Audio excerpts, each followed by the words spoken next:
I am really, really honored to be here. I've heard so many great things about BALLE, but I'm a little embarrassed to admit that this is my first conference. As much as I admire and respect the localist movement, it took me a while to see the connections, the fit between BALLE and Dansko. We don't produce anything locally, and only a tiny fraction of what we sell locally. In many ways, including the fact that I'm married to a Dane, you could even call me a globalist. But if Dansko isn't strictly local, it does strive to improve the lives of everyone it touches, starting in our own backyard. So in that sense, I suppose, we're a great fit for BALLE. I've been invited here today to talk about our journey to becoming 100% employee-owned. So let me start by telling you a little bit about what we are and what we are not. At the simplest level, Dansko is a shoe company and a footwear brand. Dansko literally means Danish shoe, after the original Danish clogs that we started our company with. My husband Peter and I founded the company in 1990 in the garage of our horse farm with about $7,500, proceeds from the sale of a young horse. Now, 25 years later, we have revenues north of 130 million and employ 165 people, mid-sized and homegrown. We are not seasoned shoe people. Peter and I knew absolutely nothing about the shoe industry. Starting the company was pure serendipity, getting in the path of an unexpected opportunity, in this case, really comfortable shoes, and sharing that, first with our staff and students, and now with more than 2 million consumers a year. We are not just about the bottom dollar, but about how we can contribute meaningfully to the communities that we're a part of. We're a founding B Corporation and members of the American Sustainable Business Council, the Social Business Network of Philadelphia, SVN, and various ESOP communities. We have a very active volunteer program and a very healthy foundation that's run by our employees. And lastly, we're not all about us. Our mission is to be our stakeholders' favorite shoe company, and that mission informs everything we do, every decision we make, every shoe we design, every account we open, all of it. We want to be our customers' favorite, not the only shoes in our closet, but our most beloved. Not the only vendor on our retailers' shelves, but the one they most like to do business with. Not the only company our employees will ever work for, but the most rewarding. And not the only company that contributes to the communities it's a part of, but one that serves to inspire others. So how do we get here? Why is Dansko employee-owned? Well, I guess I better start with the financial piece. Let me get that off the table. In 2011, with record high sales, zero debt, high morale, accolades galore from the footwear company or industry, and building plans to more than double the size of our campus, we had what can only be described as an oh shit moment. Now, it's not like we hadn't thought of this before, but we realized, really understood, that if Peter and I were to be hit by the proverbial bus, our baby Dansko would be in mortal peril. We were by far the largest shareholders, and if we died, the company simply wouldn't have the money it would need to pay off our estate. We had life insurance, sure, but nowhere near enough to match the value of the company. If we died, our successors would more than likely have to sell, or at the very least, recapitalize in such a way that Dansko, as we knew it, would cease to exist. So why not just sell the company? After all, its value was the highest it had ever been, and we had plenty of suitors.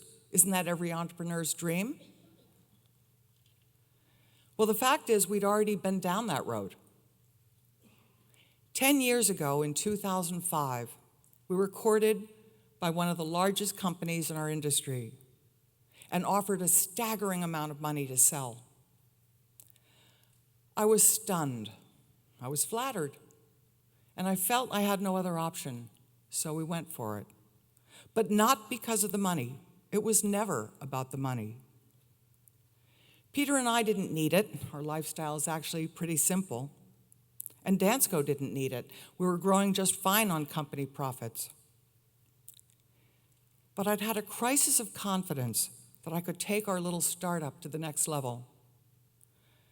Of all of our employees, only 2 had any experience in the shoe business. And for the vast majority of them, this was their very first job. I'd read somewhere that when companies try to cross the magic threshold of 100 employees, or 100 million in sales, entrepreneurs would begin to falter. Whatever skills, personality traits, or lucky breaks got them to this point would start to fail them. That entrepreneurs were incapable of pushing past this threshold. And we were almost exactly at the 100 mark, both in terms of headcount and annual revenues. I was convinced that our mom and pop, homegrown, homeschooling model, as awesome as it was, wouldn't be enough to see us through to the next level. I truly believed that this buyer could give Dansko exactly what I couldn't give it: expertise. We had given our baby our values and integrity, our passion and unconditional devotion, but we lacked expertise. This buyer had R&D capabilities that we could only dream of: sophisticated financial modeling, state-of-the-art operations, and a public commitment to doing well by doing good. It was the perfect marriage. But at the last possible moment, after 10 months of intense negotiations and excruciating soul-searching, I bailed. I realized that I was marrying off my baby for one reason only: that I didn't know how to lead her into adulthood. And that was about as lame a reason as there could ever be. So, in what was either my bravest or dumbest move, we left the groom at the altar. Dansko had something extraordinary that no other company could give it: our culture. Our baby had taken on a life of her own, a personality. She was loved and adored by everyone whose lives she touched, and no amount of money was worth the price we'd pay to lose that. Now, a little sidebar here about money. Money isn't something I feel comfortable talking about, because for me, there was always enough. But just saying that makes me uncomfortable, because the last thing I want is to be insensitive to the very real needs of people working hard just to make ends meet. I get that. But money isn't what makes us rich. It's certainly not what makes us happy. Peter and I never started this business for the pot at the end of the rainbow. We started it because we believed that what we could offer would significantly impact the quality of people's lives. As an employer, a community supporter, a creator and distributor of kick-ass shoes, as an activist for all that is good and just in the world, all of that. And I love my job. I love being the first person in every day, love being a family, love being an industry darling and our customers' favorite. Who doesn't love to be loved? So it wasn't an exit strategy I was looking for. Despite my insecurities as the CEO of a company with revenues at the time of close to $100 million, I liked what we were up to. I loved that we could make the differences we were making in our stakeholders' lives. As the birth mother of Dansko, I'm like all parents. We want our kids to thrive and to outlive us and to go forth and accomplish things that we as their parents can only dream of. That's what I wanted. For Dansko to be truly sustainable, we need a solid financial and cultural succession plan. From that moment on, sustainability took on a whole new meaning. Sure, we were totally committed to environmental sustainability. Peter's a Dane, after all, so he's hardwired to be green. But it's more than that. It's about being around for the long haul. It's about preparing for the future now, in the present. Now, I'm a huge believer in professional development and promoting from within. But for Dansko to live beyond our lifetimes, we would need to bring in from the outside really good people who actually knew a thing or two about the shoe business and who at the same time understood our culture, our values, and our way of life. In fact, every one of our employees would need to be engaged and truly invested in the business for Dansko to live beyond our lifetimes. Employees are the lifeblood of our business. They are the business. What is any company worth without the knowledge base and goodwill of its employees? The reality is very little. If you call our company, they answer the phone. If you buy from us, you buy from them. If you have a problem, they solve it. Through our employees, Dansko could learn, evolve, and regenerate itself virtually forever. So in 2006, we set up our first employee stock ownership plan, gradually selling our shares to the ESOP for the benefit of current and future employees. Every year from company profits, Dansko would contribute over $1 million into this ESOP trust with the hope that before the proverbial bus hit, that Peter and I would ultimately share all of the shares with our employees. A brilliant idea. But by 2011, on the eve of her 21st birthday, Dansko was a mere 4% employee-owned. At that rate, Peter and I would be long dead and Dansko deep in the financial doghouse before we solved our estate planning problem. Now, there's a saying in ESOP circles that giving employees a sense of ownership without a big, juicy equity interest is like taking hungry people to a restaurant to give them a sense of dinner, or worse. It's like asking them to make the dinner and clean up afterwards without ever inviting them to the table. Well, I think that's right. You can hardly say we're all in this together if employees don't themselves have a big, juicy piece of the pie. Go big or go home. For Peter and me, becoming 100% employee-owned was simply an extension of why we started this business in the first place, to share something great. Believe it or not, my very first business plan went something like this. If you've got something great to share, you share it. And if in the sharing you can reinvest in more to share, you do that too. And the gift just keeps on giving. Through Dansko, we could share a whole new set of opportunities. The world's most comfortable shoes, rewarding jobs, the opportunity to see the world and to deepen relationships right in our own backyard. It made total sense to allow employees to share in the wealth that they help create, to share in both the opportunities and responsibilities of ownership.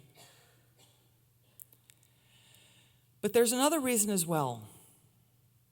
As I get older and my vision widens from our fledgling selling shoes from the back of our car at horse show startup to becoming a significant player in the US footwear industry, I started to think about our legacy. What do we want to be remembered for? Well, I want to be part of something great, part of this growing groundswell of like-minded business leaders looking to leave this planet truly better than we found it. That's why we became a founding B Corp, why our buildings are LEED certified, why 100% of the energy we use comes from renewable resources, and why we choose to belong to this special group of visionaries called employee owners. Not surprisingly, I lean a bit left of center politically. Remember, I'm married to a Dane, and there, big government works. I'm appalled at the staggering wealth inequality I see, not just here in the US, but globally. And personally, I have a very hard time reconciling being a have in a world of so many have-nots. I come from a long line of capitalists, my dad and his dad before him. I also come from a long line of philanthropists, same guys. But they kept these functions separate. As businessmen, they made money. As philanthropists, in their retirement, they gave it away. But today, there are new hybrid forms of business, socially minded business, for profit and for social benefit, blurring the distinction between wealth accumulation and wealth distribution. A new form of capitalism that is profoundly principled, fundamentally patient, and socially accountable. I want Dansko to embody that.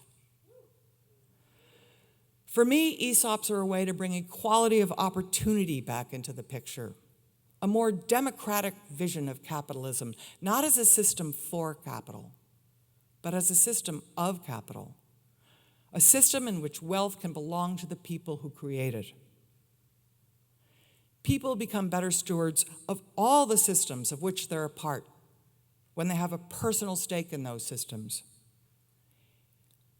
ESOPs allow for a kind of up-close, regenerative capitalism, linking people to their workplace, to their community, their economy, their environment, and to each other. Providing this opportunity will be my legacy. And now our employees will have the opportunity to lead, to share, and to leave their own legacies. And isn't this exactly what we want for our kids? This story isn't about what Dansko has become, but about what it has begun. I don't know to what extent our experience can help other businesses walk the path toward economic democracy, environmental stewardship, and entrepreneurialism. I don't know how many more people will share ownership and control of the companies they work in. But for sure, there's significant movement in this direction. More than 10,000 companies in this country are owned entirely or in significant part by some 10 million employees. But more importantly, we do what we do because it makes sense, feels right, and aligns 100% with our values. For us, the sale of our stock to the ESOP is the ultimate expression of sustainability, bridging continuity of the past with opportunity for the future. In closing, I want to leave you with one question. What's your legacy? What do you want to be remembered for? Thanks for the opportunity to share our story and to share the why behind our decision to become employee-owned. If you want to know more about how the transaction was structured and what's happened since, do come back for the shared ownership panel later this afternoon. Thanks very much. Thank you.